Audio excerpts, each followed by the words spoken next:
Começa agora aqui, diretamente da Rede Petrópolis de Televisão, canal 10 via Tech Cable, o programa Trabalhador em Foco. No programa de hoje vou conversar com Robson Leite, já foi nosso entrevistado uns 2 anos atrás, mais ou menos, lá no Instituto Teológico Franciscano. Na época falamos sobre educação e hoje vamos falar sobre seguro-desemprego. Isso mesmo, essa questão que vem aí assombrando muita gente por conta de tantas questões relacionadas à reforma trabalhista. A gente vai fazer um breve intervalo, volta rapidinho, dando início a esse bate-papo. Fica com a gente.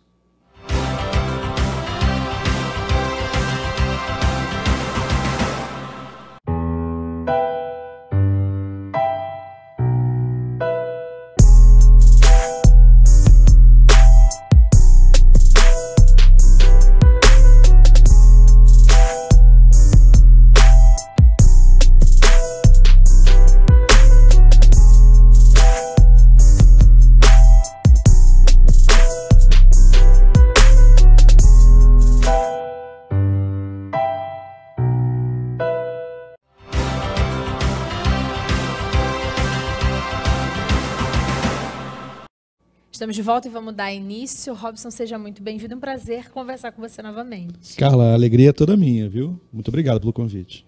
Vamos começar pelo básico. A gente, de forma geral, entende o que é o seguro-desemprego, mas, de fato e de verdade, o que é o seguro-desemprego? O seguro-desemprego é um mecanismo que todos os países desenvolvidos, as principais democracias do mundo, possuem. Ela dialoga diretamente com a taxa de desemprego e o período de empregabilidade que aquela pessoa tem. Por exemplo, você vai na Inglaterra, né? O seguro-desemprego na Inglaterra, ele tem alguns dispositivos, inclusive, que obrigam o trabalhador a comprovar que ele está procurando emprego, né? E tem um período de remuneração maior, inclusive, né? A última vez que eu tive um estudo desenvolvido nessa área eram de 11 meses, inclusive, de remuneração. Mas você precisa comprovar que você está buscando emprego, fazendo entrevistas, no mínimo 2, 3 entrevistas por mês, para você ter a observação dessa remuneração que segura, né, que é vamos dizer assim, um tecido, né, de segurança para o trabalhador, né, em um período onde ele está precisando na busca da questão do emprego. Evidentemente, a gente paga tributos para isso, né? A gente paga os impostos, as taxas, enfim, de forma a você criar uma condição do Estado, criar uma área protetiva que faça com que o trabalhador tenha esse mínimo de segurança. Certo. No Brasil, como é que funciona na prática a questão do seguro-desemprego? Vamos lá, né? Esse cálculo do período que você tem para receber, para observar o seguro, ele se dá em função da taxa de desemprego. No governo anterior, quando a gente teve taxa de desemprego muito baixa no Brasil, nós chegamos a ter 4,5%, né? Certo. Que é Hoje está na casa de quanto? Está acima de 13%, está chegando em 14%, né? Um número muito elevado, inclusive, que gera outros problemas da ordem econômica grave, muito grave, e isso requer algumas medidas. As últimas, inclusive, não foram boas, pelo contrário, a reforma trabalhista se mostrou um fracasso, a gente pode até depois falar sobre isso, mas voltando à questão do seguro-desemprego, você faz um cálculo em cima dessa taxa de desemprego e o período em média que o trabalhador leva para voltar a ter a sua empregabilidade. É claro que o valor do seguro-desemprego ele é calculado, ele tem um teto, né? Ele não é acima, ele tem um teto que é o teto do INSS, você não recebe acima, estabelecido pelo INSS, você não recebe acima desse teto, mas é um mínimo para que você possa ter a sua subsistência básica garantida, né, no próprio sistema de seguridade social, né, onde você tem a Previdência, onde você tem o SUAS, né, o SUS, né, o sistema de assistência, o próprio sistema de saúde, e um arcabouço de tributos que garantem o financiamento de todo esse sistema. Ao contrário do que o governo fala, não há déficit, né, pelo contrário, ele é superavitário. O problema é que quando você faz a desvinculação das receitas da União, o governo tira demais desse sistema para pagar juros da dívida, para fazer outros tipos de investimento, e aí acabam, vamos dizer assim, gerando um déficit, fabricando um déficit que não existe, né? O sistema é superavitário para esse tipo de coisa, para garantir um SUS que deveria ser de qualidade, né? As pessoas, né? O sistema de saúde e o amparo do trabalhador, quando ele sofre acidente de trabalho, quando ele fica afastado acima do período mínimo que o INSS determina, né? Quando você está afastado pela empresa, você passa a ter a licença remunerada pelo governo.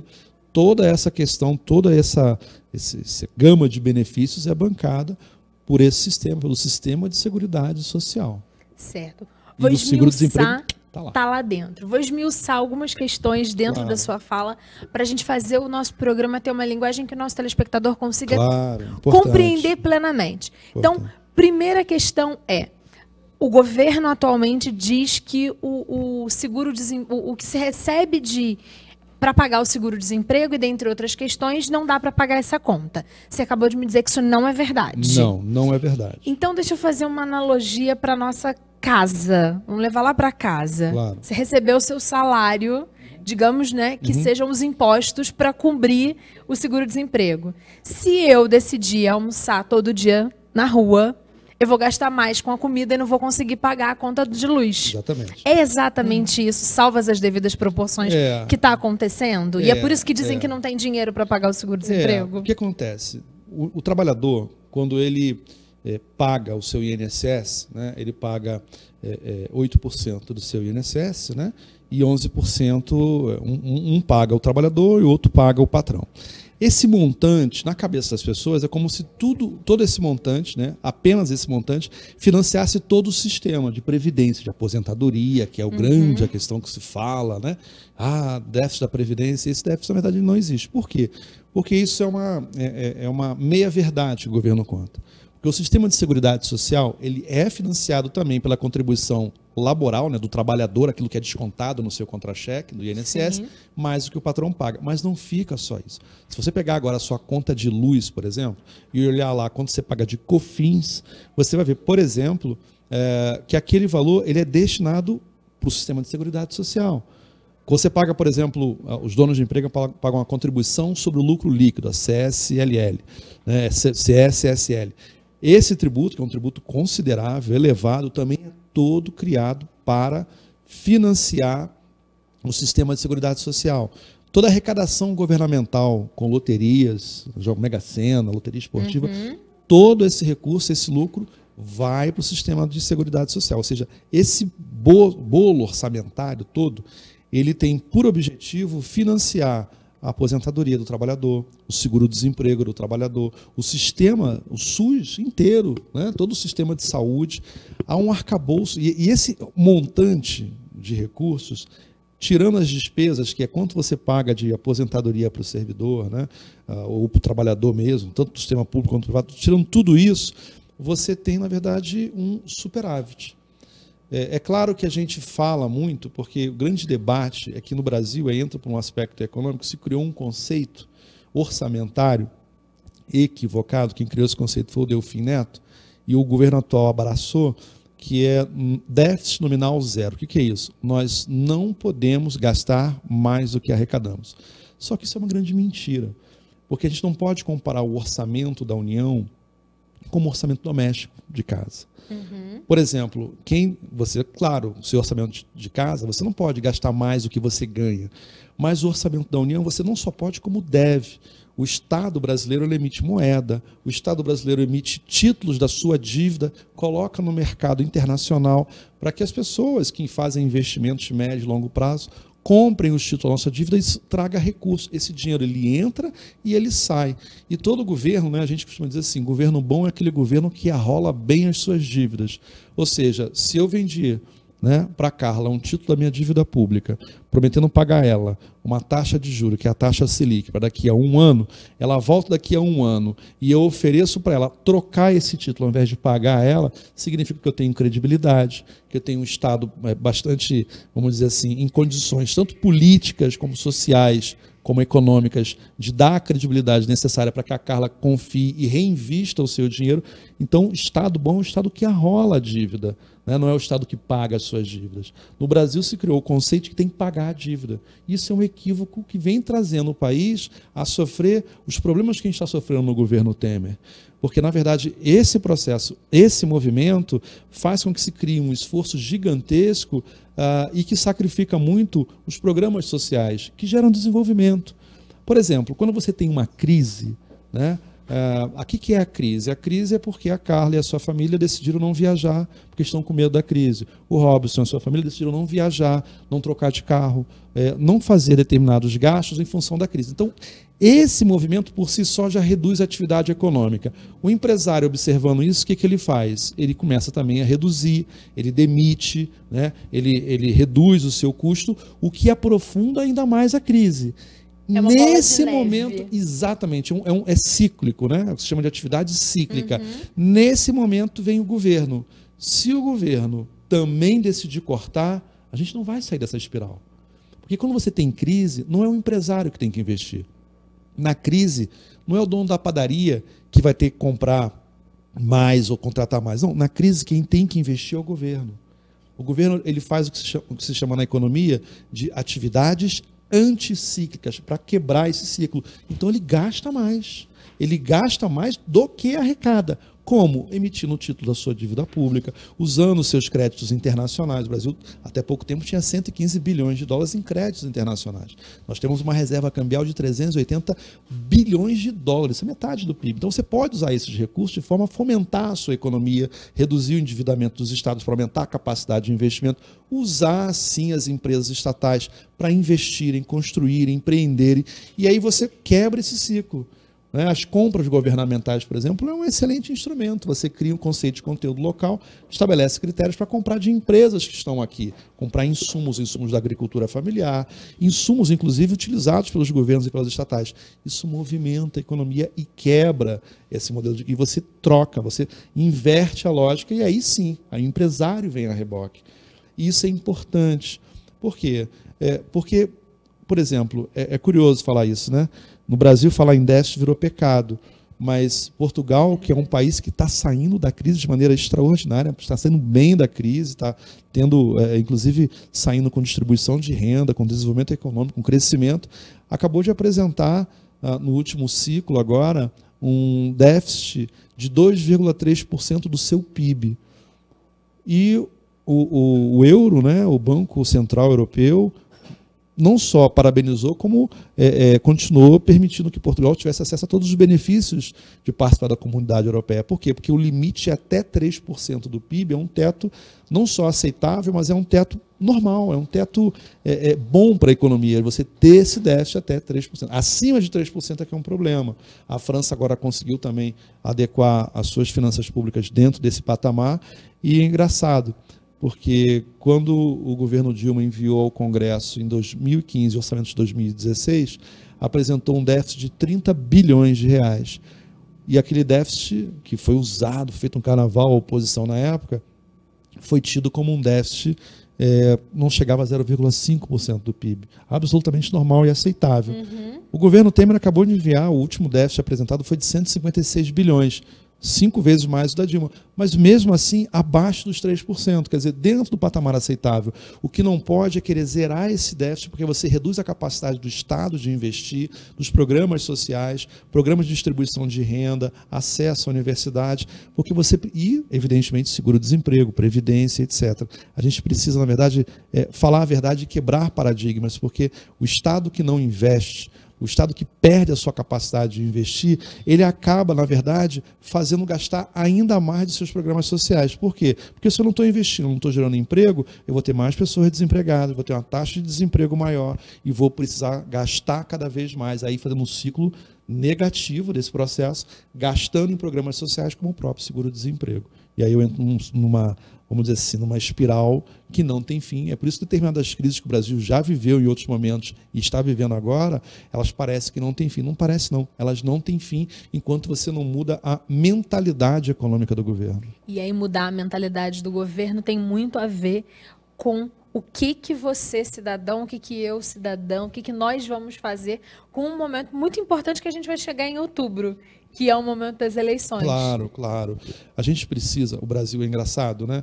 Eu estive em Portugal ano passado, né? Tenho família lá. Eu digo que tenho família lá, minha esposa, na verdade, estou me apropriando, que é a família dela, né? Mas depois de 25 anos de casado, depois de 20 anos de casado, fazer isso. Podemos fazer isso. Exatamente.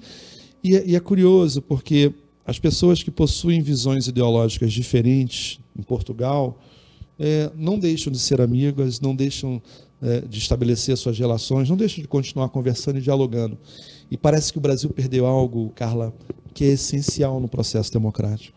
O Papa Francisco esteve aqui em 2015 e falou sobre isso, o diálogo, a capacidade de dialogar. Sim. E a gente só dialoga com, hoje no Brasil a gente só quer dialogar com quem pensa igual a gente. Não, nós temos que dialogar com o diferente, sem ódio, sem intolerância, sabe? Sem perder essa capacidade de ouvir e de falar, e de buscar, na verdade, soluções e alternativas dentro desse processo. Eu não gosto de usar a palavra pactuação, não, porque eu acho que isso é o mínimo necessário para a boa convivência dos diferentes, né? Com certeza. E a oposição, governo, direita e esquerda, elas existem sim.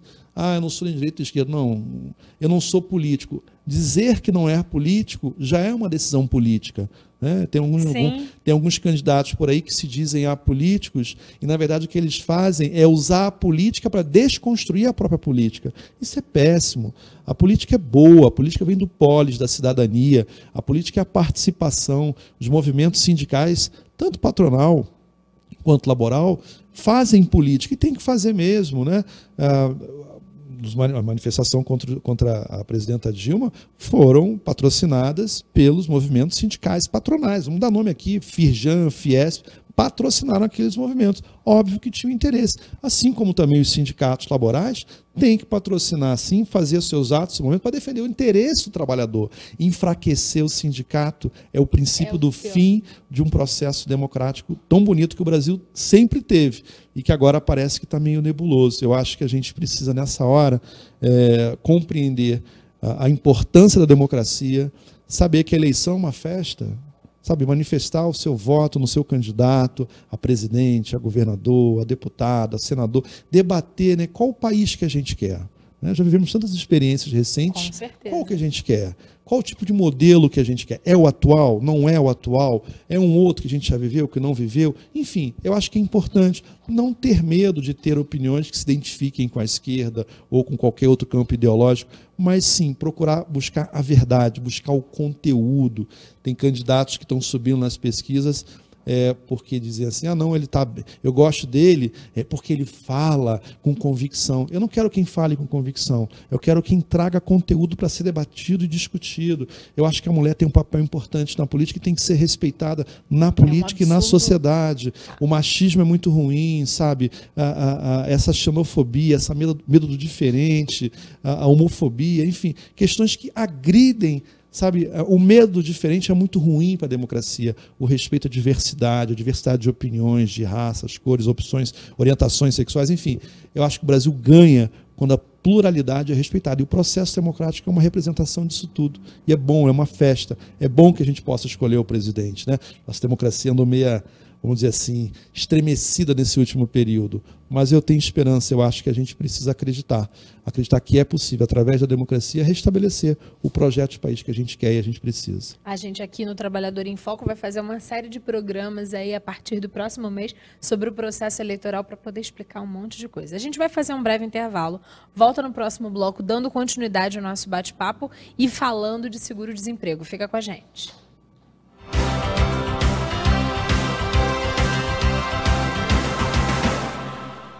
Se a nossa aposentadoria já estava em risco no governo Dilma, Temer assume o cargo com a promessa de acelerar a retirada de direitos e aprovar uma contra-reforma da Previdência até o final do ano. Através de reportagens e propagandas, tentam convencer a nós, trabalhadores, de que a Previdência dá prejuízo e que, por isso, a reforma seria um mal necessário. Isso tudo não passa de mentira. Mais da metade desse suposto rombo é causado pelo próprio governo, com renúncias de contribuições previdenciárias que deixaram de ser cobradas de empresas. Além disso, para chegar nesse rombo, o governo finge que todos os benefícios da Previdência deveriam ser pagos com as contribuições dos trabalhadores e das empresas. Na verdade, a Previdência faz parte do sistema de seguridade, junto com a saúde e a assistência social. Esse sistema tem um modelo de financiamento tripartite, previsto pela Constituição Federal. Além das contribuições de trabalhadores e empresários, há também impostos e receitas que deveriam ser repassadas pelo Estado. Quando a conta é feita como manda a Constituição, a Seguridade Social arrecada mais do que o necessário, com sobra. Mas a maior parte dessas receitas é historicamente desviada para outras áreas. Mecanismos como a desvinculação de receitas da União são usados para tirar dinheiro de áreas sociais e favorecer empresários e banqueiros com o pagamento da dívida pública. O governo maquia os dados para encobrir a retirada de direitos. O objetivo por trás da mentira do rombo é liberar mais recursos para o pagamento da dívida pública e ainda abrir o mercado lucrativo para os empresários da Previdência Complementar. Empresários, políticos e a mídia comercial estão juntos para tentar jogar a conta da crise nas nossas costas. Mas nós, trabalhadores, somos a maioria da população. Estamos nas escolas, nos hospitais, nas fábricas e juntos podemos impedir qualquer tentativa de retrocesso. O caminho para barrar o desmonte da Previdência é a construção de uma grande greve geral. Ajude a espalhar essa ideia e junte-se à luta em defesa de direitos.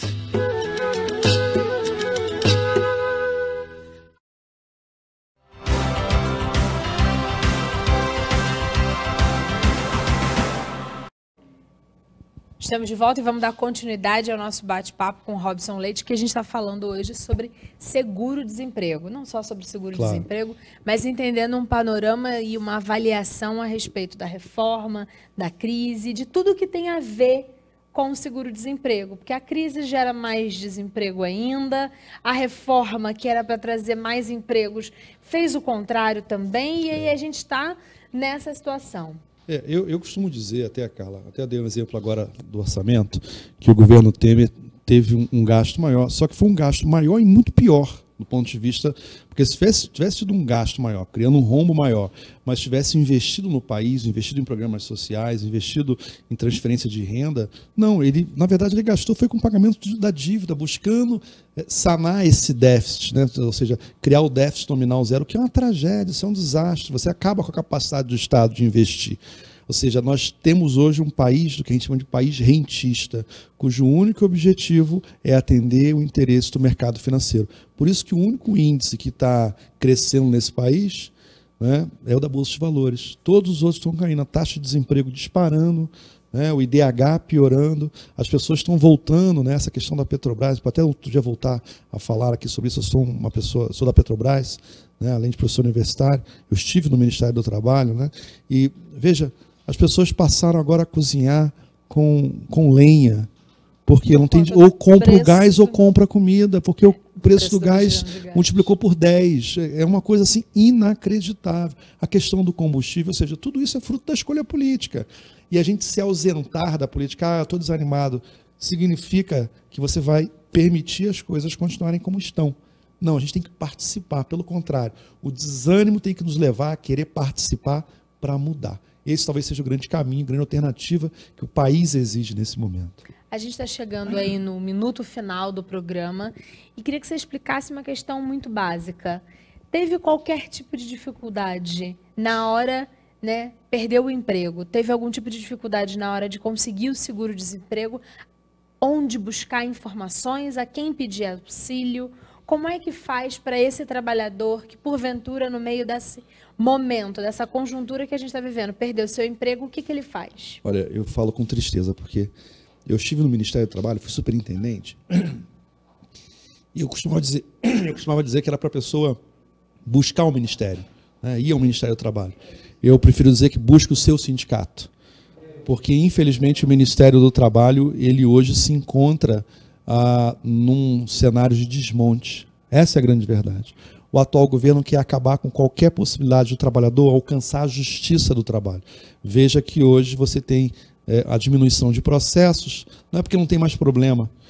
A diminuição de processos na justiça do trabalho se dá porque há bloqueios hoje de acesso, dificuldade de acesso do trabalhador à justiça do trabalho. Então, seguro-desemprego, você foi demitido, teoricamente você deveria procurar o Ministério do Trabalho para dar entrada no seu seguro-desemprego, mas, infelizmente, eu digo, procure o seu sindicato, o sindicato da sua categoria, porque, lamentavelmente, o atual governo não tem compromisso com a classe trabalhadora. Preciso dizer isso. É um governo compromissado com a retirada de direitos, é um governo compromissado com o grande capital, com o rentismo e com os bancos, né? Não com o trabalhador. E aí, mais uma vez, a gente volta para dizer a importância de você, trabalhador, estar afiliado ao seu sindicato, isso é fundamental. Entender a importância dele e participar das assembleias e afins dos sindicatos. Exatamente, acho que esse é o grande caminho, participar. Participe do seu sindicato, vá às assembleias, procure com frequência, converse, tem um advogado lá de plantão, apesar desse governo querer desmontar os sindicatos, mas eles continuam firmes e resistentes a esse golpe que o Brasil está vivendo hoje. Então é importante que você vá ao seu sindicato, procure o advogado, procure a direção sindical para ter auxílio nesse momento difícil de quem está vivendo essa experiência do desemprego, que é uma realidade crescente no Brasil, do Brasil de Temer, né? Robson, muito obrigada. Nosso tempo chegou ao fim. Foi um prazer conversar com você. Espero que a gente consiga falar sobre outros temas em breve. É sempre um prazer Será uma conversar. alegria. Virei com o maior prazer. Muito obrigado. Obrigada a você que ficou com a gente. A gente volta na próxima semana com um novo programa, sempre falando da realidade de todos nós trabalhadores. Um abraço grande e até lá. Tchau, tchau.